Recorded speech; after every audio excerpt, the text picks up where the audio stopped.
Será que no futuro haverá flores? Será que os peixes vão estar no mar? Será que os arco-íris terão cores e os passarinhos vão poder voar? Será que a terra vai seguir nos dando o fruto, a folha, o caule e a raiz? Será que a vida acaba encontrando um jeito bom da gente ser feliz? Vamos ter que cuidar bem desse país. Vamos ter que cuidar bem desse país. Amigos ouvintes, em Sousa, 11 horas e 16 minutos. Como eu confio muito nos jovens, nessa geração que vai nos substituir, preocupada realmente com o meio ambiente, com a cidadania, com a construção dos valores, com o combate à violência. Então, nós vamos conversar com Daniel. Então, Daniel nos procurou e assim nós agradecemos a audiência. Ele é um dos ouvintes da Educativa. Isso é um prazer para nós. E, Daniel, eu pelo menos confio muito em vocês, jovens. Vocês são a semente plantada para transformar aquilo que a gente não conseguiu, e principalmente a educação. Então, como você pretende seguir a carreira do magistério, eu sempre digo, olha, precisa abraçar e amar, que é uma profissão que não faz com que você enrique. Não busca bens materiais quem vai ser professor, né?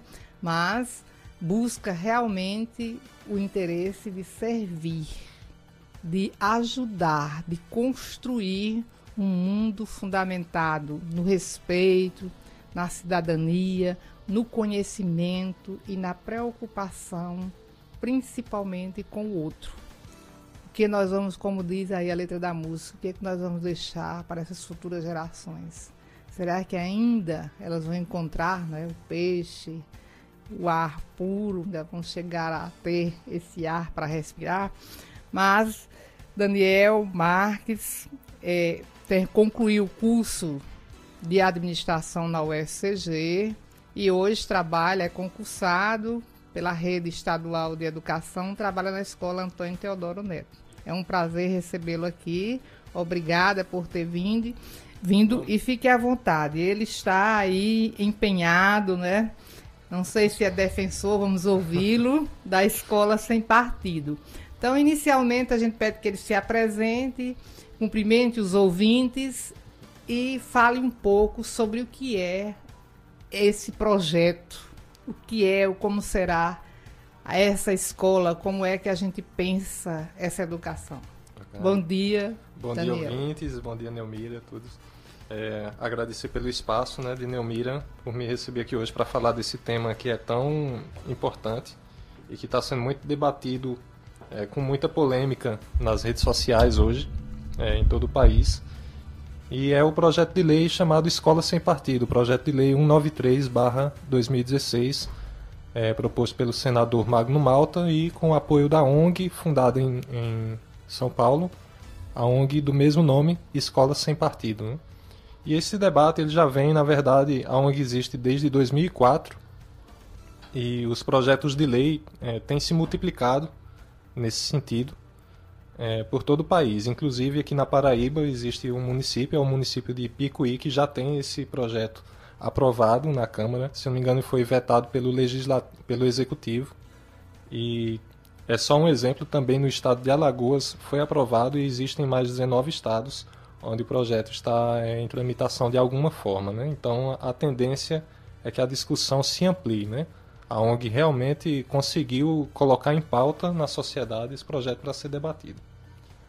Então, a ONG Escola Sem Partido ela foi iniciativa do advogado Miguel Najib, que também é procurador da República, procurador de Justiça do Estado de São Paulo, e ele era procurado por estudantes que diziam sofrer assédio ideológico ou doutrinação política em sala de aula por seus professores, né? E aí, de tanto entrar com ações, ele decidiu fundar essa ONG para ajudar essas pessoas que passavam por isso, por perseguição política, por doutrinação política em sala de aula. E aí a ONG decidiu lutar através do levante do debate na sociedade e de projetos de lei para que essa situação fosse mudada, né? Então esse mais ou menos é o objetivo dessa ONG. Eu me correspondi com a ONG Escola Sem Partido no início desse ano, em janeiro, porque todo o período que eu fui aluno, estudei em escolas particulares, estudei em escola estadual, e nunca passei por esse problema. Às vezes ouvia falar em revistas que isso acontecia, de vir na cartilha didática propagandas de políticos através de imagens, legendas de partidos, mas comigo mesmo nunca tinha acontecido. E, surpreendentemente, isso veio acontecer esse ano como funcionário da educação, através de uma capacitação que a gente recebe, de um curso técnico. E, nesse curso, qual não foi a minha surpresa? Um curso técnico de secretaria escolar, promovido por uma rede federal. Quando eu abri os livros do curso, não tinha nada sobre secretaria escolar. Para você ter uma ideia, eu fiz a estatística a partir de uma denúncia que eu estou elaborando para o Ministério Público Federal.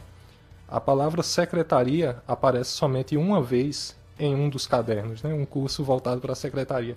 Em compensação, a palavra burguesia ou seus derivados, burgueses, aparece 107 vezes. Um livro que tem 96 páginas, que dá mais de uma citação da palavra burguesia por página, né? Ou seja, uma repetição opressiva que oculta o caráter pejorativo da palavra burguesia, né? Então naturaliza o preconceito de classe. Então, assim, vendo isso, eu decidi me mobilizar. Contatei o Miguel Najib, do site Escola Sem Partido. Eu nem conhecia, fiz a pesquisa e encontrei o site nas redes sociais. Então, ele me orientou. Ele disse que se eu movesse a ação, ele se comprometeria a encaminhar essa denúncia para a Câmara dos Deputados federais, para que fosse lida em plenário, né? E é isso que a gente pretende fazer, porque é um problema que às vezes afeta pessoas que perdem o curso, o próprio constrangimento, o problema da doutrinação política, ele está ligado ao abuso de autoridade. Ele não deixa de ser um assédio moral também, porque você tem no estudante a figura de uma pessoa que às vezes não pode confrontar o professor em pé de igualdade. Então você precisa de alguma coisa para amparar o aluno nessas situações, né? E depois eu vou falar um pouco até de outros dispositivos legais que essa prática da doutrinação ela termina infringindo, né, quando ela acontece em sala de aula. Mas as motivações da ONG, a minha motivação para estar comprometido aqui hoje com esse tema, até em redes sociais, participando de muitas discussões através do Facebook, é justamente por isso, né, por eu ter experimentado de uma forma tão direta essa parte da doutrinação. Muito bem, Daniel. Ouvintes, jovens ouvintes, vejam aí o exemplo de Daniel, argumentando, fundamentando o posicionamento dele. Então, isso é o que a gente tem que fazer. Ouvir, investigar, pesquisar e ter realmente argumentos convincentes sobre aquilo que fala. Então, esse deve ser o posicionamento seu, jovem. Primeiro, estudar, fundamentar, porque muitas vezes a gente faz denúncias aleatórias, sem uma estrutura, sem o conhecimento da essência do assunto. Isso é o que é importante. Veja bem, eu já escutei, inclusive, Daniel, quando você colocou aí, eu achei interessante, jovens adolescentes fazendo esses comentários de professor que em sala de aula se posicionam por ideologia A ou B, ou por partido político A ou B. Isso não é possível. Isso fere profundamente a legislação, a ética e a moral. O professor não pode fazer isso. Eu sempre, nas minhas aulas, nunca fugi quando o aluno levantava um ponto para questionar, para discutir com ele, mas de uma forma imparcial, mostrando o que realmente existe para que o aluno tenha a liberdade, não é, de, conhecendo os dois lados, ele se posicionar por ideologia A ou B. Isso ele tem que ter o conhecimento. Agora, quando ele desperta para questionar, Aí você tem que pedir para ele estudar mais, inclusive até a questão dos pais, que muitas vezes, como você colocou aí, é um adolescente, é uma criança que não tem a maturidade para compreender e você insinua. Então o professor tem que ter um posicionamento de coerência, de princípios.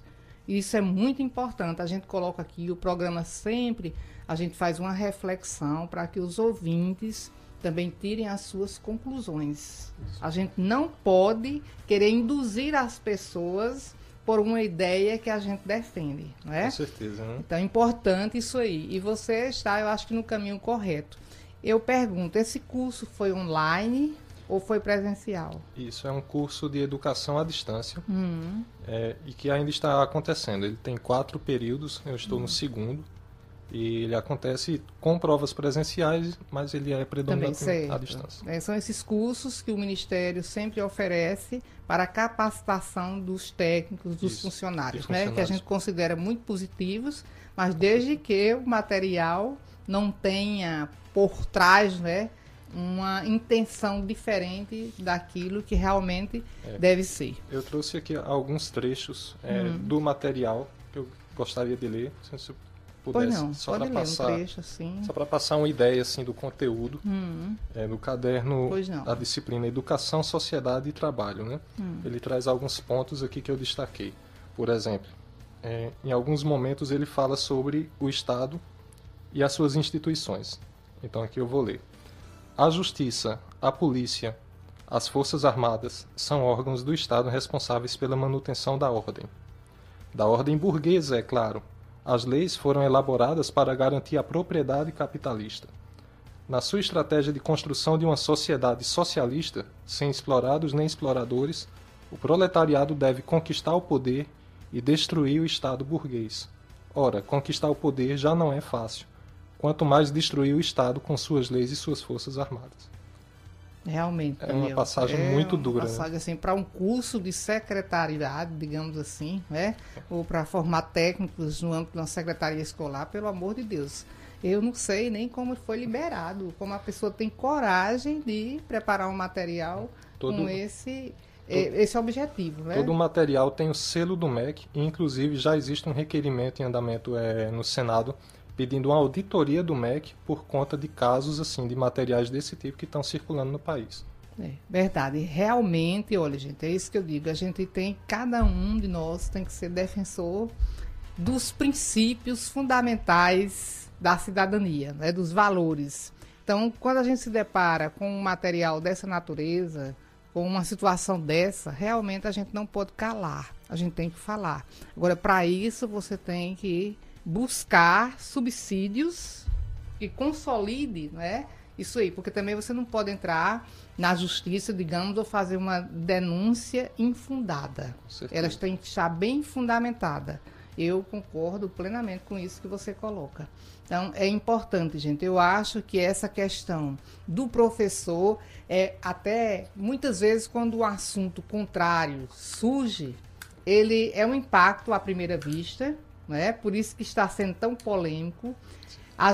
Nós devemos usar as redes sociais com esse objetivo do bem, né? Para questionar, para que mais e mais as pessoas tomem conhecimento daquilo que acontece e realmente temos que combater, porque se é uma ideologia que você está defendendo usando o material do próprio Ministério da Educação, né? Isso é algo preocupante, não só para você, mas para todos nós.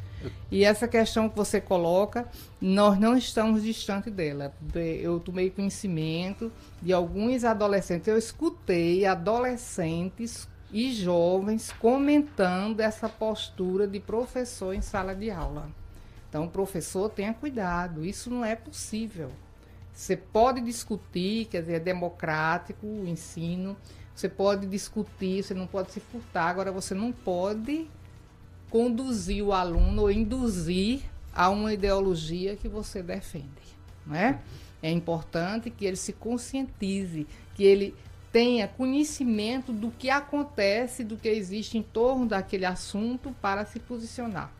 Pois não, Daniel? Então, mais assim, alguma informação que você Inclusive, eles estão querendo colocar na LDB, não é? Isso aí. Eu não achava que deveria... Eu acho, no meu posicionamento, que não deveria chegar a isso. Agora, infelizmente, para se tomar uma iniciativa dessa magnitude aí que você está trazendo esse material para a gente, fica difícil a situação. Acho que, de fato, nós protegemos bastante e corretamente as nossas leis maiores, como a 9394, a própria Constituição Federal. A gente é receoso, digamos assim, de que se mexa nesses dispositivos que são os mais importantes, né? Mas, ao mesmo tempo, fica o debate de como lidar com certas questões sem passar por uma atualização ou uma inclusão e, às vezes, realmente ter que fazer isso, né? É um dispositivo, o projeto de lei 193, ele fala de coisas que inovam, de certa forma, para a LDB, como a liberdade de consciência e de crença, como ter isso como destaque, a vulnerabilidade do educando, também são os conceitos, e a neutralidade política, né? Eu traria em paralelo que a LDB traz no seu artigo 33 a neutralidade religiosa e moral, né? Ela veda o proselitismo religioso em sala de aula. Então, isso nos leva ao pensamento de que talvez também fosse possível ter um artigo, um dispositivo vedando o proselitismo político, né? Porque a gente sabe que vedar o proselitismo religioso não impede que haja uma disciplina de religião, não impede que haja o debate religioso. Então, por que vedar o proselitismo político impediria o debate político, né? Então, seria um pensamento paralelo, mas, claro, reconhecendo o lado polêmico, né? Como a senhora falou mais cedo, há um ato de inconstitucionalidade. Eles alegam que o artigo 206 da Constituição, ele diz: o ensino será ministrado com base nos seguintes princípios, né? Inclusive, no 3 ele diz o pluralismo de ideias e de concepções pedagógicas. Isso. Que é bem abrangente, mas a gente entende exatamente que esse debate deve ser esse debate respeitoso, esse debate coerente, ético, que seja, digamos assim, para o crescimento do aluno, do educando, e não para desvirtuá-lo. Isso. Justamente o pluralismo de ideias é o que já está no projeto de lei, no seu artigo 2º, inciso 2, pluralismo de ideias no ambiente acadêmico, né? Além do seu inciso 1º, a neutralidade política, ideológica e religiosa do Estado, que de certa forma se baseia também no artigo 37. Se está dentro do projeto, então não contraria o artigo da Constituição. Justamente. Eu entendo assim. Por mais que tenha sido veiculado por certos setores da imprensa como uma lei da mordaça, foi também uma palavra impactante que até afasta as pessoas da leitura do projeto.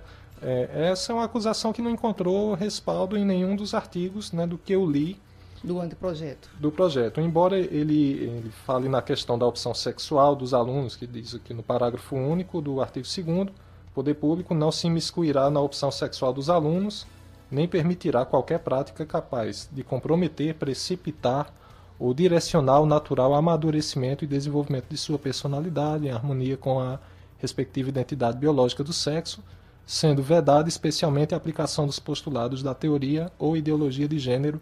Acho que esse foi um dos parágrafos mais polêmicos. Mas praticamente isso aí já está na realidade. Os próprios órgãos públicos da Justiça, eles já estão com aquela divulgação.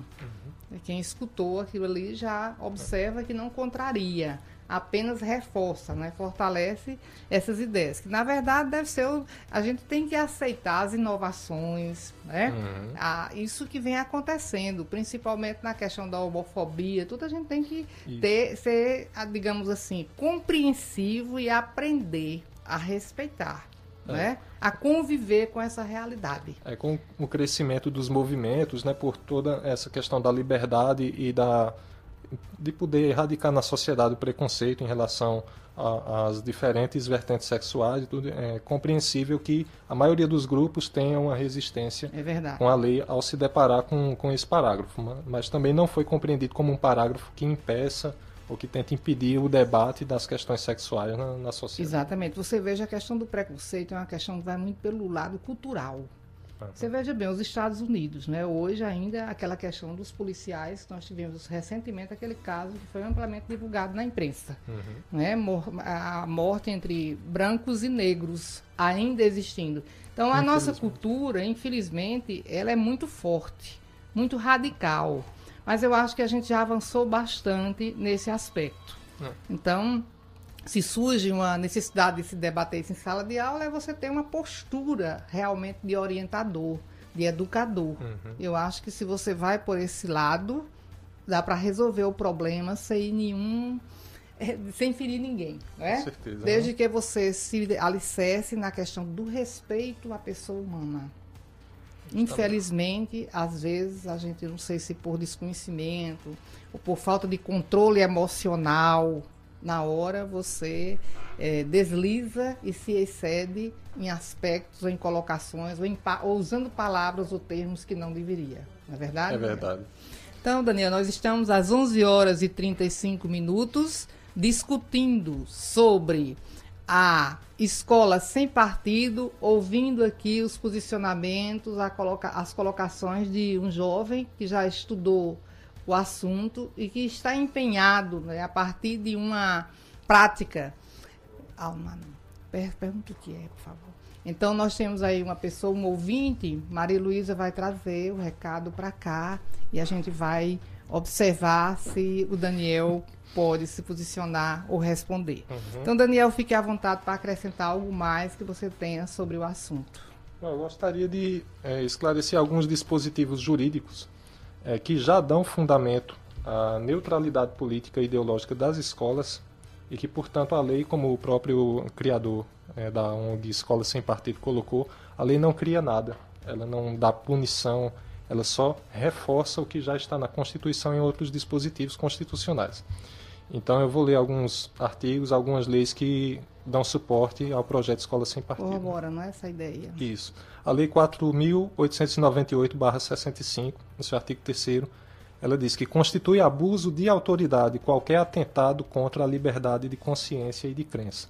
Ora, a liberdade de consciência e de crença é um direito constitucional dos mais importantes, mas diferente de outros direitos, a gente não percebe muito bem quando ele está sendo violado. É muito fácil eu ser roubado e saber que meu direito à propriedade está sendo violado. Ou alguém atentar contra a minha vida, assim por diante, né? Mas o que é alguém atentar contra a minha liberdade de consciência e de crença, né? É justamente alguém te perseguir por conta daquilo que você acredita.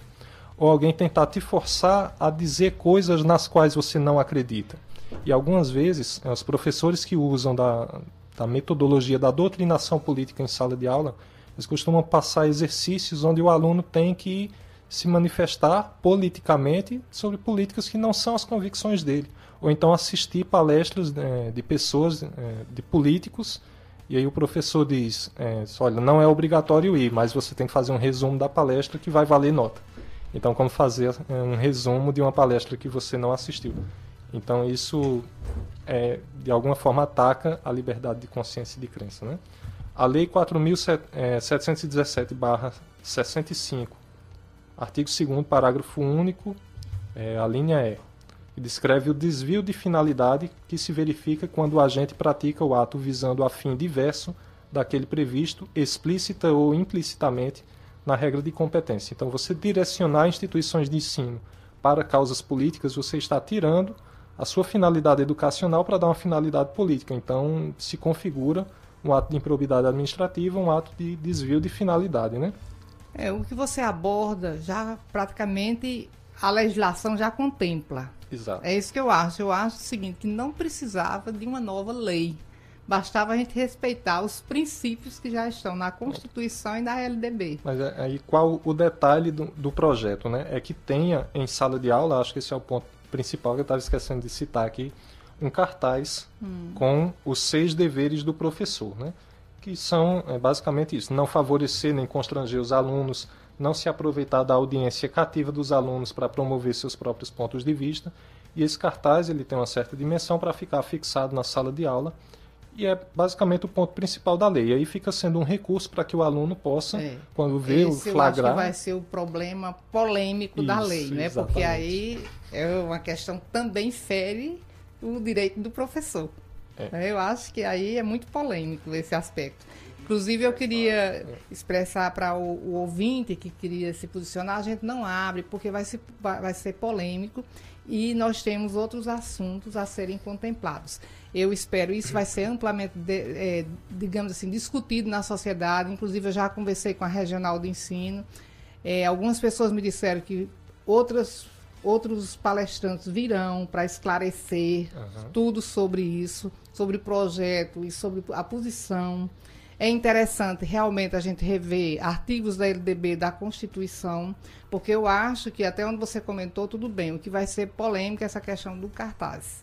Eu acho que a gente não pode, assim, digamos, radicalizar posicionamentos, porque também você tem que ver a postura do professor.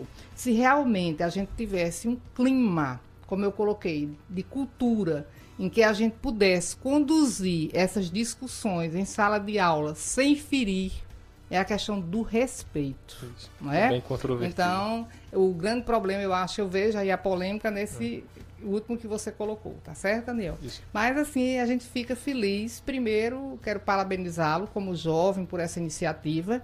Realmente, se você tem esse ideal de ser mestre, né, vai entrar no mestrado, é importante também a questão que você colocou aí, de denunciar sobre o material. Concordo com você nesse aspecto, certo? A gente não pode impor no material didático, desvirtuar o objetivo do material, né? Isso é importante.